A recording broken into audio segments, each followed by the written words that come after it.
Welcome back to my channel, Milagros TV po. Tayo ngayon ay magninegosyo ulit ng langka. Ito guys, langka. Marami na po guys, umu-order nitong guys sa akin ulit. At tayo, balik ulit tayo sa pagninegosyo. At mayroon tayong kakanggata. At yan ay bali 5 gata yan guys. Na, sa 2 kilo, ayan, 5 gata ang ginamit ko dyan na malalaki guys.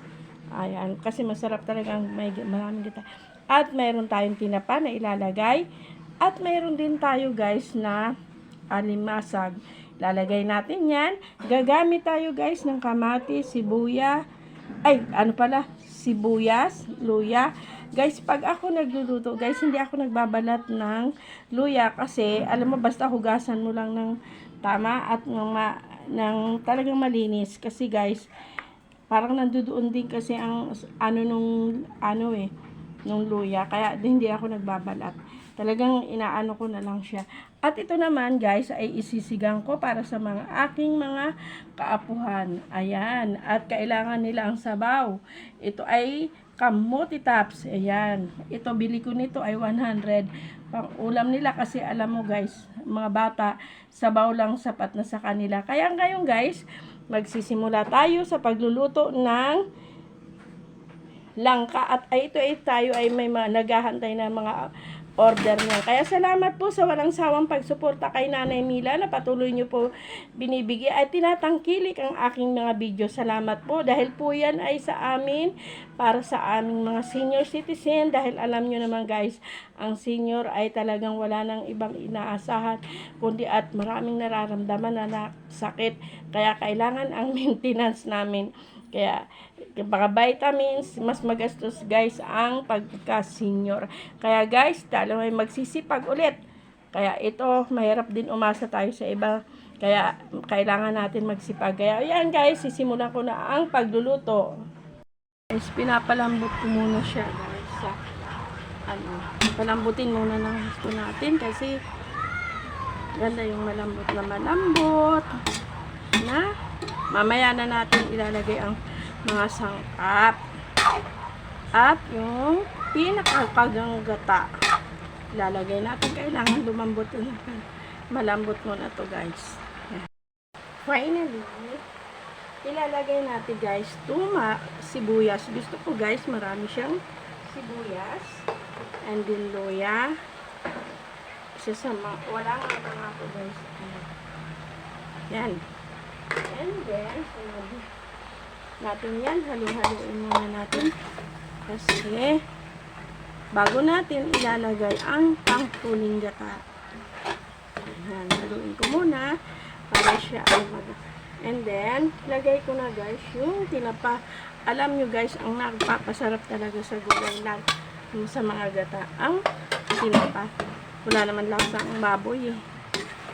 Pag nilagay mo doon sa gulay. Then, finally, ito na guys, ang gata. 5 gata yan guys. Hindi ako nagtitipid kasi sa gata. Kasi, yun naman talaga. Masarap kasi sa gulay, yung marami siyang ingredient. Yan. Ngayon, hayaan lang natin siya na kumulo. Lumambot siya sa gata. Yan.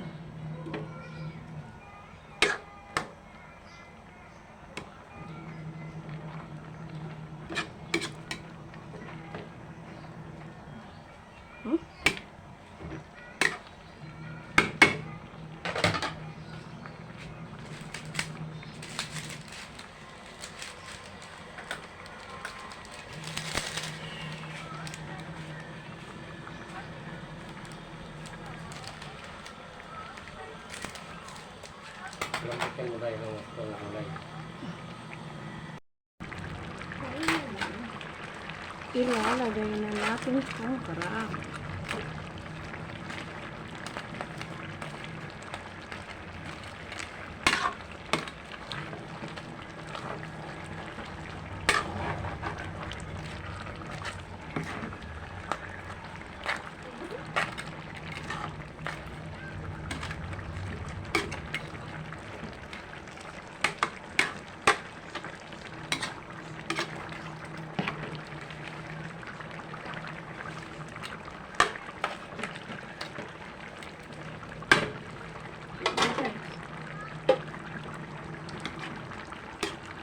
ayan na guys, ang ating langka na pang negosyo.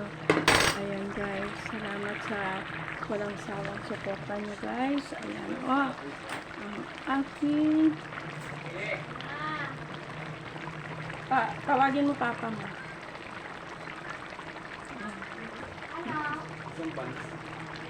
Thank you for watching Milagros TV po.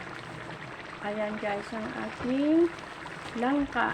Napakasarap. Ayan. Mamaya guys, ayan ay